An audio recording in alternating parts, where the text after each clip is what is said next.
Oi,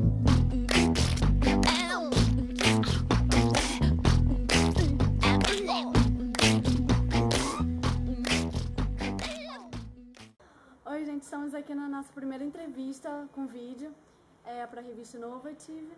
E estamos aqui, eu convidei a Alicia Barra, escritora da Bandeja. Oi. E a gente vai fazer algumas perguntas, depois se vocês quiserem, vocês podem entrar em contato com ela pelo site. www.aliciabarros.com.br. E ela também tem o canal do YouTube que vale muito a pena ver. Então, vamos lá? Como foi o processo de escrita do livro? Ao escrever, você já estava pensando em fazer um livro? Era a sua ideia? Não. Eu já até falei isso assim, uns sites, mas assim, nunca pude me estender muito no assunto, né? Na verdade, quando eu comecei a escrever pra mim, tipo uma novelinha pessoal, né? Como eu falei num outro vídeo que eu já fiz lá no meu canal, eu sempre li muito e eu estava acostumada a ler e assim, tinha algumas mensagens subliminares que os livros passavam que eu não gostava muito. E eu comecei a escrever uma novelinha pra mim, por um acaso minha irmã ficou sabendo e pediu pra ler também. E aí eu mandei pra ela gostou muito e eu falei assim, vou continuar então. Mas aí eu meio que quis fazer uma brincadeira com ela. Falei assim, beleza, vou botar uma história que ela pensa que vai seguir por um caminho, mas depois não vai seguir por esse caminho e eu vou ir contra justamente esses conceitos que eu não concordava. Que na verdade eu queria passar uma lição pra ela, foi uma brincadeira entre eu e ela. E aí eu fui escrevendo, ela foi adorando a história e ela foi caindo em todas as redes que eu fui botando, toda a isca eu fui puxando e deu certo. No final ela adorou a história, falou que aprendeu muito com a história e eu fiquei super feliz. E aí ela comentou com outras pessoas da minha família, essas pessoas também quiseram ler, né, alguns amigos e tal, e eu fui dando, mas assim, despretensiosamente pro pessoal ler. E aí eles gostaram muito e me aconselharam a começar a correr atrás para publicar, coisa que eu jamais imaginei realmente que fosse acontecer. Então basicamente foi assim, por uma diversão. Eu não comecei a escrever imaginando que eu ia publicar um livro, nunca imaginei que fosse publicar um livro. E como é que foi pra você desenvolver a história? Você criou a Angelina, que ela vai abandonando família, amigo, em virtude de um cara. E de onde surgiu a ideia de falar sobre isso? Sobre a Angelina abandonando alguns conceitos dela? Bem, justamente, como eu te falei, eu já li alguns livros, né, jovens e tal, apesar da gente se envolver, achar a história bem bacana, interessante, quem não quer viver um grande amor, né? Quem não quer um homem que se viva somente pra você, lindo, maravilhoso, por mais que você seja, né, simples, por mais que você se misture na multidão. Mas isso, de fato, muito dificilmente acontece na realidade, né? Geralmente, tudo que vem muito fácil, tudo que vem muito... tudo muito de bandeja, né? Daí veio o nome do livro, geralmente não é coisa boa. Então as meninas têm que ter mais maturidade e tudo.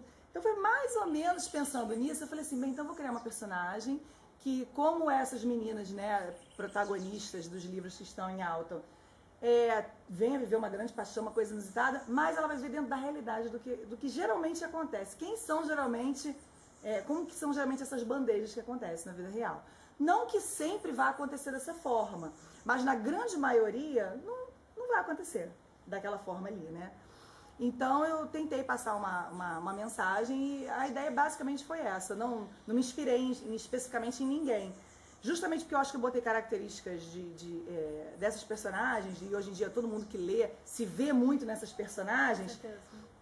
Também se viram muito nela, tanto nos acertos quanto nos erros. Eu costumo ver muita resenha dizendo que aprenderam alguma coisa. A última que saiu agora, também no blog da Priscila, falou que ela repensou também algumas coisas. Uma outra blogueira falou que passou por uma situação muito parecida, que se tivesse lido o livro antes, talvez não tivesse reagido da mesma forma. Então é basicamente isso, para trazer uma reflexão realmente, entendeu? A Angelina, então, não é inspirada em uma pessoa já existente, não tem nada a ver com você? Não. Ela viveu pouquinhas coisas do que eu vivi, assim, porque eu acho que é impossível você escrever o seu primeiro livro e não colocar nada seu. Acho que é impossível, né? Difícil. Enfim, muito difícil. Você sempre coloca alguma coisa de você no livro.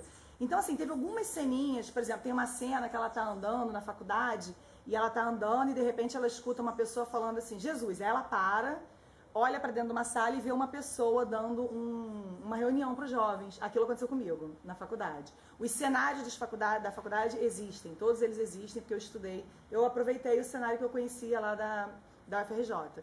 E a República não é daquele jeito bonitinho, maravilhoso. Eu dei uma Mas, tirando isso, não. A história dela não tem nada a ver com a minha história. A pesquisa que você fez, então, foi baseada mais nas suas experiências, você não chegou Os cenários, sim. Os cenários são cenários que eu conheço mesmo. Os cenários, todos os cenários que eu conheço. Petrópolis, eu conheço muito bem Petrópolis. Inclusive, teve cenas do livro que eu escrevi lá, sentada na Praça de Petrópolis. Eu fui até lá, eu já estava mais dentro da história, pro final da história. Já com a minha irmã, a gente foi, uma vez para Petrópolis, tive que ir a trabalho, aproveitei, sentei lá na praça e fiquei escrevendo.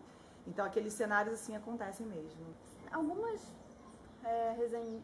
pessoas que fizeram resenha do seu livro classificaram como romance cristão. Você acredita que é imprescindível você ter uma religião ou ser evangélico para conseguir ler bem o livro, entender bem e gostar do livro por completo? Olha só, apesar de eu ser cristã, eu leio todo tipo de livro, né? E tem coisas que eu leio que eu não concordo. Por exemplo, você acredita que existe aquela cidade do livro do Para Sempre? Mas você lê, você entra na história e você... Então, mesmo que a pessoa não acredite, ela pode ler aquilo como ficção e ela vai encarar. Porque a lição que eu coloquei ali não foi uma lição religiosa, foi uma lição para a vida da pessoa. Eu falo de Deus nos meus livros, assim como o Nicholas Sparks fala muito de Deus no livro dele, porque eu creio na existência dele e creio na influência dele sobre as nossas vidas. Mas o livro não é um livro, como é que se diz, que tenta catequizar ninguém, que tenta... Nada disso, entendeu?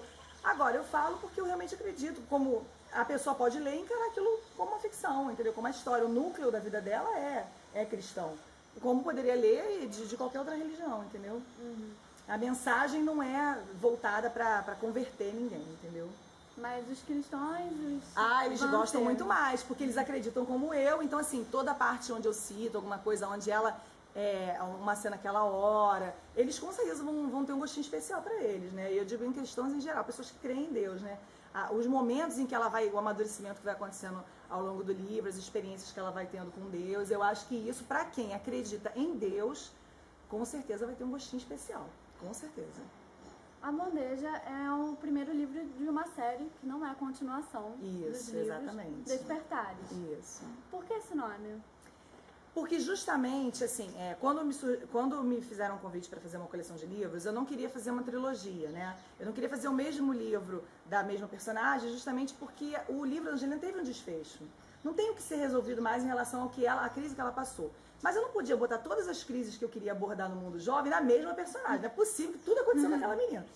Então, o que eu fiz? Eu tive a ideia de pegar um personagem daquele livro, trazer e viver uma outra história, uma outra coisa, onde eu ia passar uma nova lição. Então, assim, eu quero tratar coisas sobre drogas, eu quero tratar relacionamentos familiares, eu quero tratar... No caso dela foi aquele negócio do amor incontrolável. Mas os jovens, ele tem um mundo vasto de coisas para serem resolvidas na vida dele. Profissão, tanta coisa. Então, o que eu vou fazer? Eu vou pegar personagens dos outros livros e vou criar uma nova história em cima deles. O legal é que você acaba revendo personagens dos outros livros, sabe mais ou menos que rumo que deu, e isso é gostoso, as pessoas gostam disso. Mas é uma nova história, de um novo personagem, não é exatamente uma continuação. Por exemplo, se uma pessoa comprar o Entre a Mente e Coração e não ler a Bandeja, ele vai entender perfeitamente o livro Entre a Mente e Coração. Uma independente. Agora, se ele quiser ler na ordem, realmente vai atrapalhar ele ler Entre a Mente e Coração antes de ler a Bandeja, porque já teve um desfecho e vai saber-se disso logo no início do livro, entendeu? Entendi. Então é basicamente assim. Então os personagens principais dos próximos livros estão todos no A Bandeja ou não? Não. Por exemplo, no livro nesse Entre a Mente e Coração agora, que é o livro do personagem Odorico, tem novos personagens, né? Porque o núcleo é um núcleo social dele agora, né? Então tem algumas pessoas que vieram da Bandeja junto, algumas não vieram e nem vão aparecer, e mais um núcleo novo dele. Por exemplo, tem uma personagem que aparece no primeiro livro da Bandeja, que é a Amália, que ela aparece muito pouco no livro A Bandeja, e ela aparece bastante no livro dele, porque ela é do núcleo do social da vida dele. E eu posso perfeitamente, no terceiro ou quarto livro, pegar um desses novos personagens do Entre a Mente e Coração e transformar num novo livro. Não necessariamente todos estavam na Bandeja. Entendi. Você deu uma entrevista para o site Garota It que você fala que a literatura brasileira ainda recebe muito preconceito. Você acredita que isso está mudando? Olha, graças a vocês, sim, está mudando. Ainda tem.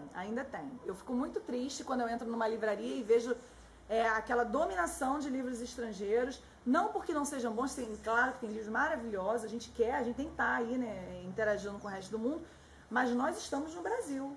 E aqui tem muita coisa boa ainda. Nós não podemos viver para sempre dos clássicos, né, de José Saramago, Machado de Assis. A gente tem uma geração nova aí que gosta de escrever, que sabe escrever, que escreve bem.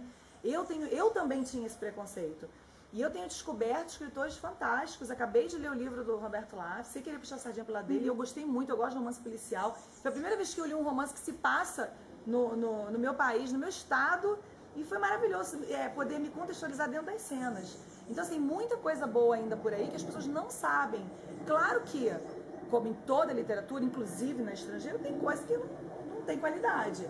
Mas se você procurar, vendo pelos próprios blogs, pela própria resenha, por exemplo, eu ainda não li, que eu também não estou com muita paciência para ler livro adolescente, mas todo mundo fala muito bem dos livros da Paula Pimenta. Eu ainda não li, mas eu tenho muita curiosidade de ler, graças às resenhas que eu tenho lido, e que elogiam o trabalho dela. Então eu fico muito feliz quando eu vejo o Eduardo Spohr, agora com Batalha do Apocalipse, bombando em literatura fantástica, porque quando eu vi a primeira vez os livros dele lá, né, nas estantes principais, cara, eu fiquei super orgulhosa, porque eu acho muito legal isso, o trabalho que a Thalita Rebouças faz também. Então, assim, estão surgindo novos autores com bastante projeção, né? Além de Paulo Coelho, né, que também já é bem conhecido. E eu espero que isso cresça cada vez mais. Eu acho que agora está se abrindo aí mais um pouquinho. Eu vi pela própria venda dos meus livros, né? A minha editora está começando a fazer um trabalho bem bacana em cima deles e a venda está acontecendo, então eles estão acreditando, né? O que eu fico surpresa é quando eu recebo e-mail assim, às vezes, de leitor. Nossa, eu li seu livro é muito bom. Aí compara com um livro ou com outro livro. Nossa, me surpreendeu muito o livro nacional. Como assim me surpreendeu muito o livro nacional, entendeu? Aí você vê o preconceito. Mas a gente está aí para quebrar isso, né? Então eu acredito que tá Além acontecendo. dos blogs, você acha que tem algum outro jeito de criar essa mudança, acelerar talvez? Olha só, aí eu não tô falando mais só de literatura no Brasil, não. Eu até estou pensando em fazer um vídeo até pro meu próprio canal lá no YouTube falando sobre isso. Quem tem a doce ilusão de que escrever no Brasil ou em qualquer lugar do mundo é escrever e deitar em berço esplêndido, não vai procurar outra carreira. Pode acontecer uma exceção, assim, sabe, de você escrever alguma coisa e explodir. Em geral, você escreve o livro, sacode a poeira e vai trabalhar. E aí a gente hoje em dia tem os blogs, mas, por exemplo, se a tua editora, no caso, não tem uma assessoria de imprensa, vai você ser seu assessor de imprensa. A minha, graças a Deus, tem uma e tá com todo o gás. Mas você tem que procurar matérias, o teu trabalho ele tem que ser conhecido, ele tem que ser visto. E hoje em dia na internet tem muitos meios disso acontecer, né? A gente tem o Scoob, que é um site hoje em dia que já está bastante conhecido. Você tem que procurar se inteirar ao máximo de mídia gratuita e até de mídia paga, se for o caso, né? BuzzDoc, que dá uma boa visibilidade. Enfim, vai depender de quanto de recurso financeiro você tem. Mas eu acho que vale a pena você fazer quanto mais barulho, melhor. Eu até falei que eu vi uma entrevista que o Paulo Coelho, no começo da carreira dele, ia distribuir panfleto na porta do cinema, né? Porque naquela época não tinha a facilidade que a gente tinha na internet. E a Thalita Rebouças também se fantasiava toda, ia lá para a FENAC para poder chamar os outros para conhecer os livros dela. E hoje em dia ela é quem ela é. Então é por aí. Se você acha que você vai deitar e que a editora vai fazer tudo por você, não é assim que a banda toca. Né? Não é assim que a banda toca.